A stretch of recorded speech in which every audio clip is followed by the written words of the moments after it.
The moving truck pulls away, rumbling down a quiet suburban street lined with identical manicured lawns and polished mailboxes. Malik Thompson, 32, stands in the driveway of his new home in Austin, Texas, gripping a box labeled Kitchen.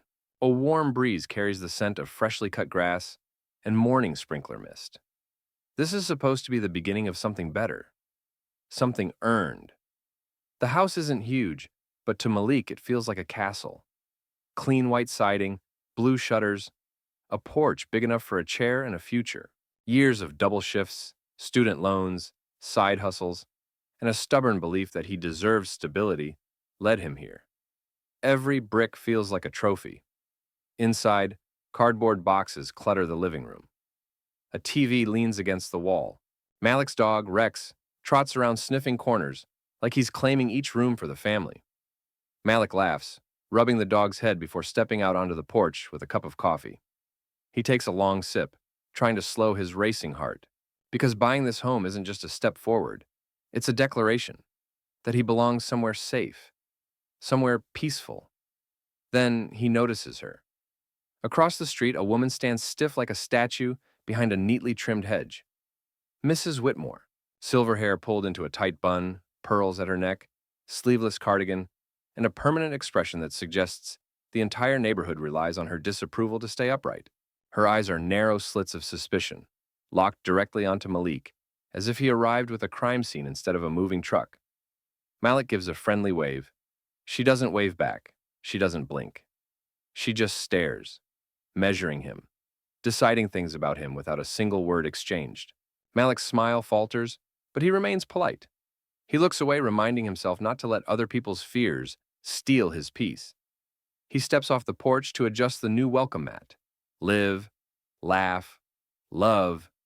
His sister bought it as a joke, but right now it feels like a hopeful statement. Footsteps scrape on pavement. Mrs. Whitmore has crossed the street. Rex barks once, sensing tension. Malik straightens, bracing himself for the introduction he already knows won't feel welcoming. "Good morning," he says, keeping his tone warm. Her answer is a long, cold silence. She scans him from head to toe, not seeing a homeowner, but a threat, a stranger, an outsider. "Can I help you?" Malik finally asks.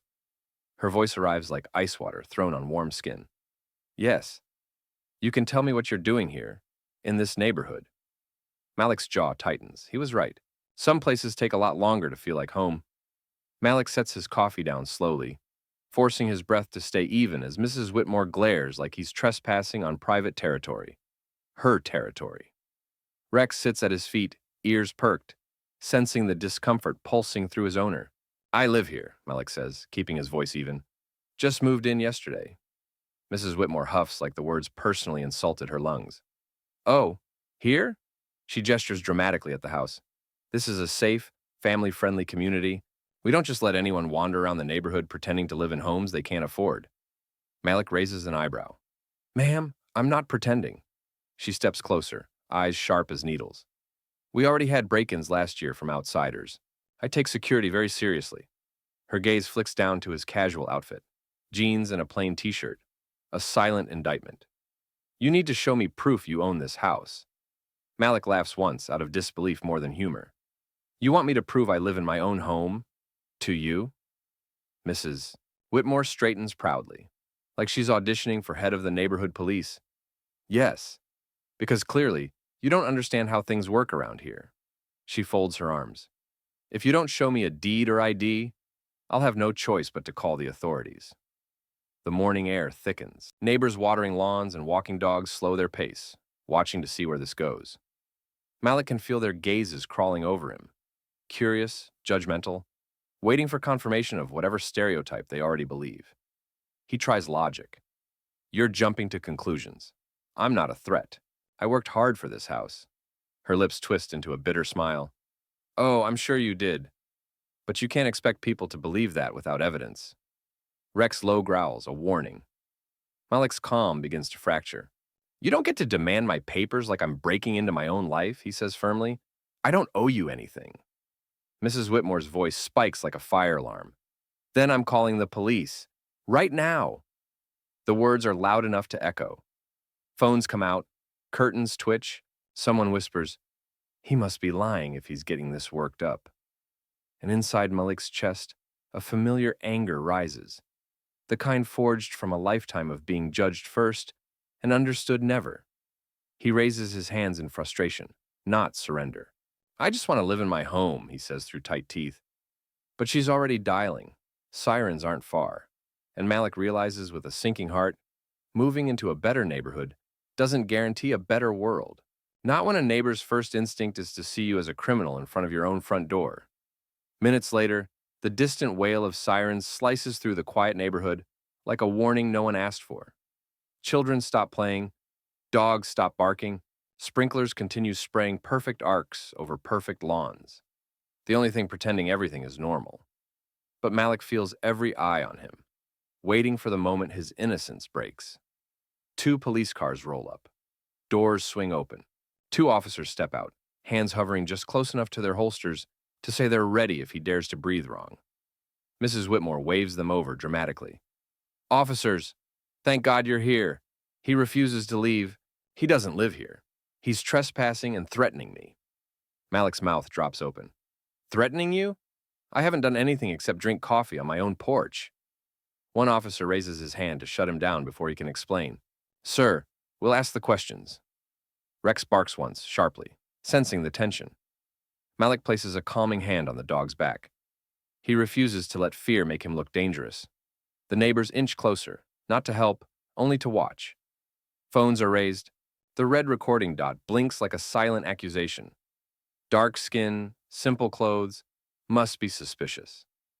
Mrs. Whitmore folds her arms smugly, soaking in the attention. I told him to prove he belonged here, but he got angry. Very aggressive. Malik scoffs, disbelief choking him. Aggressive? I said I just moved in. Sir, the taller officer warns, lower your tone. My tone? Malik laughs bitterly. She's lying right in front of you. The second officer steps forward, expression unreadable. Look, we just need to confirm you actually live here.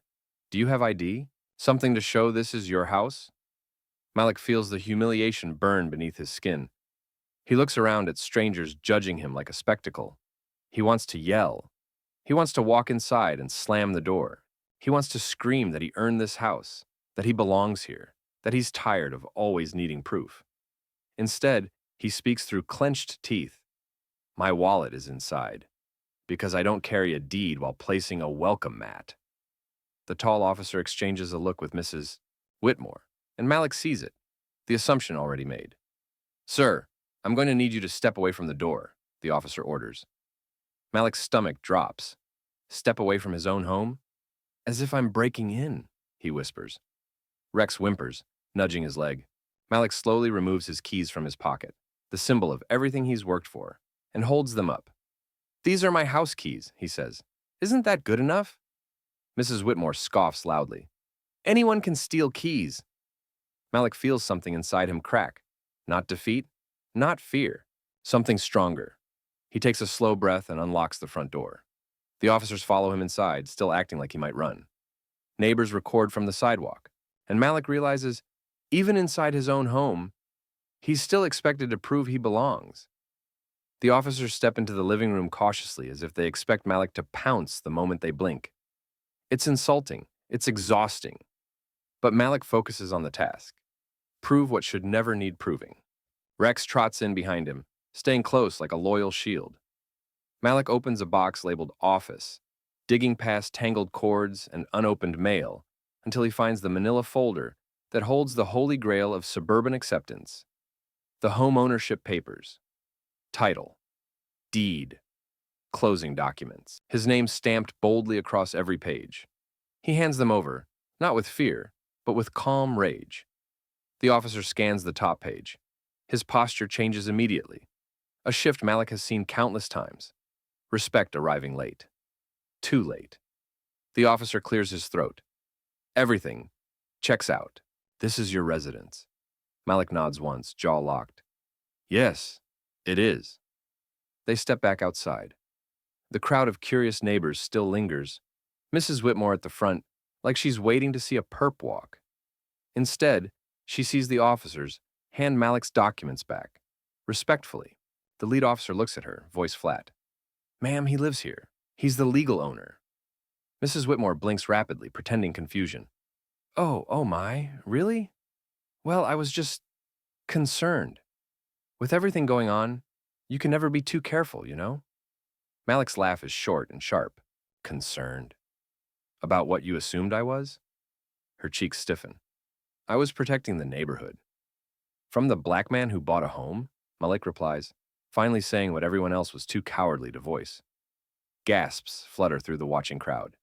Mrs. Whitmore tries to stand taller, but her confidence is crushed under the weight of her exposure. You misunderstood, she insists. No, Malik says, steady as steel. You judged, and when you didn't like your own judgment, you tried to call it concern.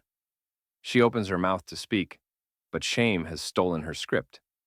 The officers nod awkwardly and return to their cars, eager to leave the tension they helped build. Malik stays on his porch, Rex sitting proudly beside him, as the neighbors begin to disperse. Some look away, embarrassed. Some nod at him respectfully. Too late, but finally seeing him. Mrs. Whitmore is the last to turn away, retreating into her perfect house, blinds snapping shut like a coward's shield. Malik exhales slowly. He shouldn't have had to fight to stand where he already belongs. But he did, and he won. The truth didn't just speak, it shouted. The sun hangs high now, heat radiating off the pavement, while the last of the curious neighbors fade into their air-conditioned sanctuaries. Malik stands on his porch, arms crossed, heart still pounding from the adrenaline he was forced to spend.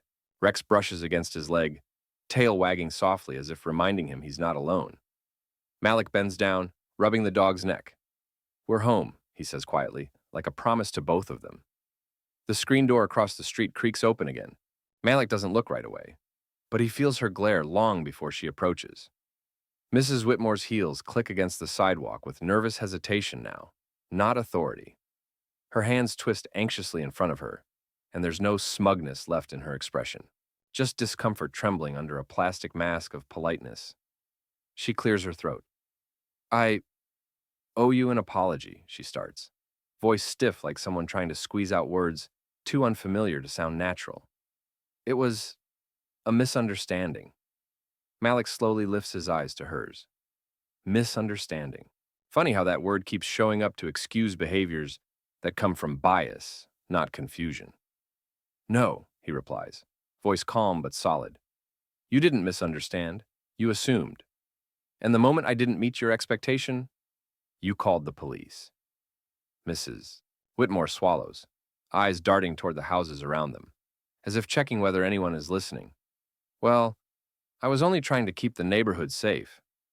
Malik lets silence linger a beat. Safe from what? He doesn't blink. From me?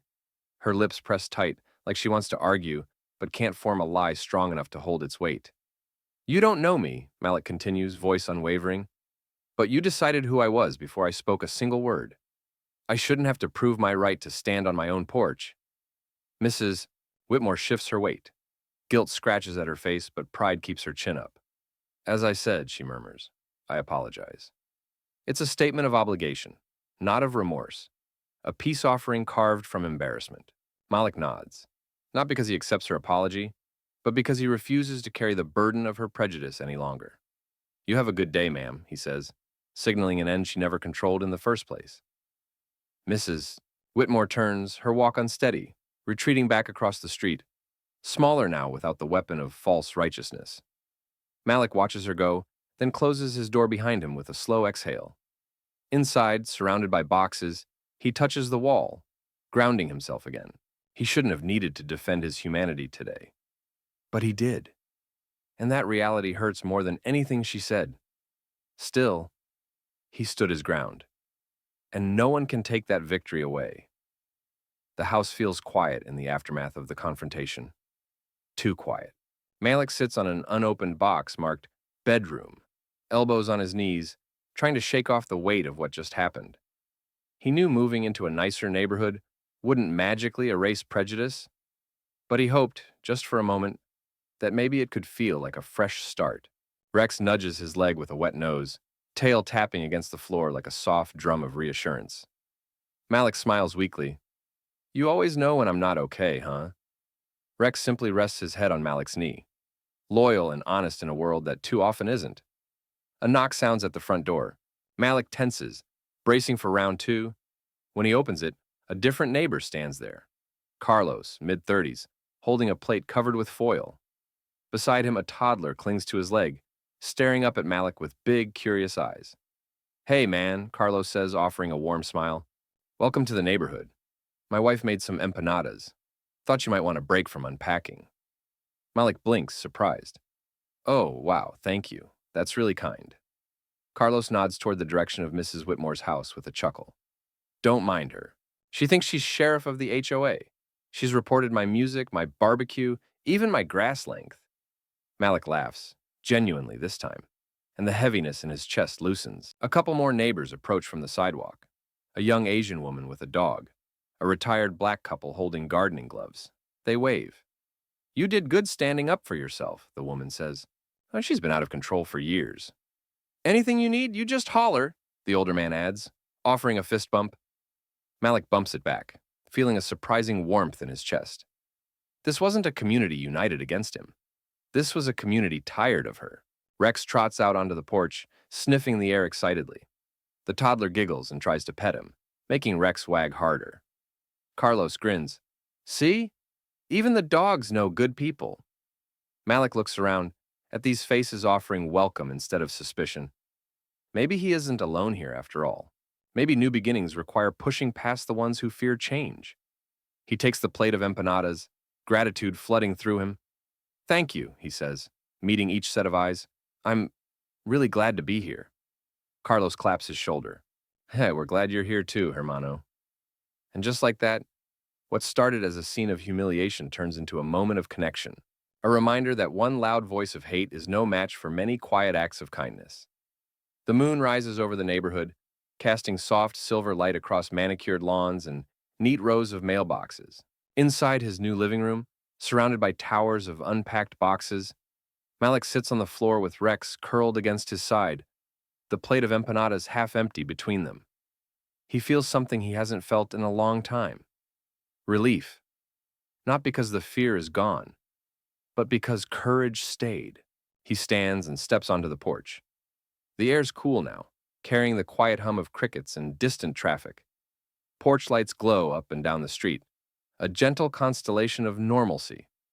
Malik grips the railing, closing his eyes for a moment. He hears echoes of the day. Show me proof. He doesn't belong here. Anyone can steal keys. Each comment a reminder of how fragile dignity can feel when someone tries to strip it away. But then he hears something else. We're glad you're here. Anything you need, you just holler. Even the dogs know good people. Both realities exist, but one deserves to be louder. He looks across the street and sees movement behind blinds. Mrs. Whitmore's silhouette pacing, checking, watching, trying to hold on to a power she never really had. Malik could let anger consume him, replay the humiliation in his mind until it poisons everything new. Instead, he decides something stronger. This house will not be a battlefield. It will be a home. He takes a deep breath, a grounding inhale that anchors him to the present. He earned this place, through effort, sacrifice, perseverance. Not by invitation, not by tolerance, but by right. He whispers to himself, voice steady, I'm not leaving. I belong here. Rex presses against his leg, as if agreeing with every word. Malik turns the porch light on, a quiet and powerful declaration. This house is lived in. This house is defended. This house is his. He steps back inside, closing the door with a slow, confident click. The sound feels final, like a chapter closing, not on a dream, but on a doubt. Tomorrow he'll hang photos, paint walls, plant flowers, maybe join the barbecue Carlos mentioned. He will fill this home with joy louder than prejudice, because today proves something vital. Home isn't a place that welcomes you. It's a place you claim, even when someone tells you you can't. And Malik Thompson? He's home now, for good.